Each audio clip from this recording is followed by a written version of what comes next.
Perkenalkan, nama saya Devara Arisma Putri dari kelas IPTB kelompok 7. Di sini saya akan menjelaskan mengenai parameter genetik, meliputi heritabilitas, korelasi genetik, dan juga repeatabilitas yang sudah dihitung berdasarkan data dummy sebelumnya. Parameter genetik yang pertama adalah heritabilitas. Hasil perhitungan data heritabilitas bobot lahir diperoleh nilai minus 0,71 dan nilai heritabilitas bobot sapi adalah 0,84.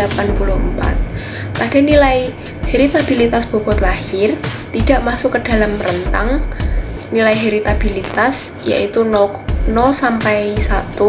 Hal ini sesuai dengan pendapat Firly dan Sugianto tahun 2019 bahwa rentang nilai heritabilitas diperoleh dengan rentang 0,01 sampai 1,00.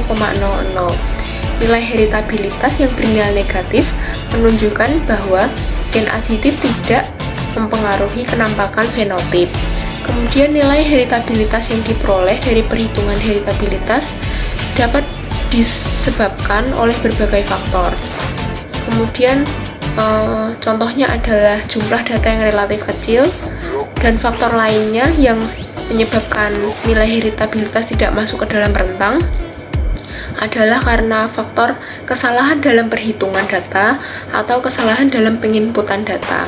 Hal ini sesuai pendapat dari Wicaksono et al. Tahun 2021 bahwa nilai heritabilitas bernilai negatif atau dinyatakan nol karena tidak realistis. Meskipun secara teori statistika sistem perhitungan menghasilkan kemungkinan positif dan negatif. Kemudian pada nilai heritabilitas bobot sapi itu masuk ke dalam rentang karena diperoleh nilai sebesar 0,84 atau sekitar 84%.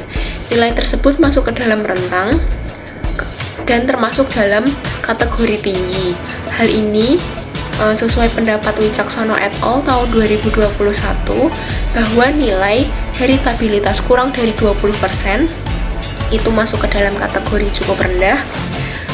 Nilai heritabilitas sekitar 20-50% masuk ke dalam kategori nilai heritabilitas tinggi, cukup tinggi, dan lebih dari 50% itu masuk ke dalam kategori tinggi. Parameter genetik yang kedua adalah korelasi genetik. Hasil dari perhitungan korelasi genetik diperolehkan hasil minus 0,0531. Jadi nilai tersebut masuk ke dalam rentang nilai korelasi genetik yang rentangnya adalah minus 1 sampai 1.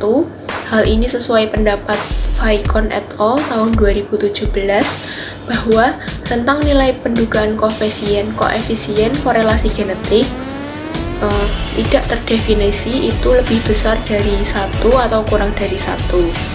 Hasil penelitian yang memiliki perhitungan rendah itu dikarenakan karena beberapa hal, sepertinya kesalahan perhitungan, kesalahan penginputan, atau dikarenakan genetik pada dua parameter disandi oleh gen yang berbeda sehingga tidak bisa dikaitkan antara keduanya. Hal ini sesuai dengan pendapat Oktarina et al. Tahun 2016 bahwa jika kedua sifat menunjukkan nilai korelasi yang rendah, maka kedua sifat tersebut diwariskan secara bebas atau dikawal oleh gen yang berbeda. Jadi tujuan perhitungan korelasi genetik ini adalah untuk melihat keterkaitan antara satu parameter dengan parameter lainnya.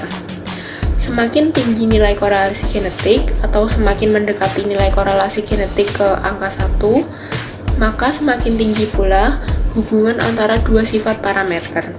Namun jika korelasi rendah dan bernilai negatif, maka hubungan kedua parameter tersebut juga rendah.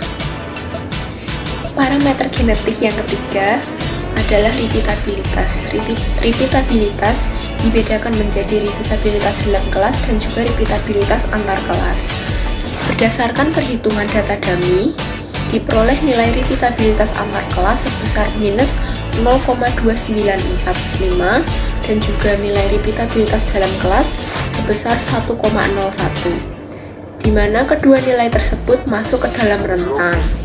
Hal ini sesuai dengan pendapat Darwati et al. Tahun 2019 bahwa nilai repeatabilitas berkisar antara -1 sampai 1 dan digolongkan menjadi 3 kategori, yaitu kategori rendah apabila nilainya kurang dari 0,2, kemudian kategori sedang apabila nilainya 0,2 sampai 0,4, dan juga lebih dari 0,4 masuk ke dalam kategori tinggi. Jadi semakin mendekati nilai 1, nilai repeatabilitas tersebut semakin besar, dan juga makin besar pula sifat genetik tersebut akan terulang. Berdasarkan kategori nilai repeatabilitas antar kelas yaitu bernilai -0,2945 masuk ke dalam kategori sedang, yaitu kategori 0,2 sampai 0,4 masuk ke dalam kategori sedang. Berdasarkan nilai repeatabilitas dalam kelas yang bernilai 1,0 masuk ke dalam kategori tinggi, yaitu semakin mendekati nilai repeatabilitas ke angka 1, maka semakin tinggi pula sifat genetik tersebut akan terulang. Berdasarkan pembahasan tadi, dapat disimpulkan bahwa heritabilitas adalah parameter genetik yang digunakan untuk mengukur kemampuan suatu genotip pada populasi tanaman atau ternak dalam mewariskan karakter yang dimilikinya. Semakin tinggi nilai heritabilitas, maka semakin tinggi pula peningkatan sifat yang diperoleh setelah seleksi.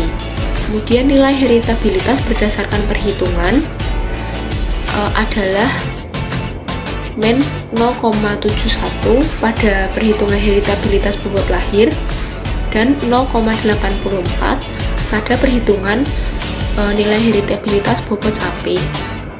Keduanya pada nilai heritabilitas bobot lahir tidak masuk ke dalam rentang 0 sampai 1, sedangkan pada heritabilitas bobot sapi masuk ke dalam rentang 0,1 dan masuk ke dalam kategori yang tinggi, menandakan bahwa nilai tersebut berpotensi untuk diturunkan pada keturunannya.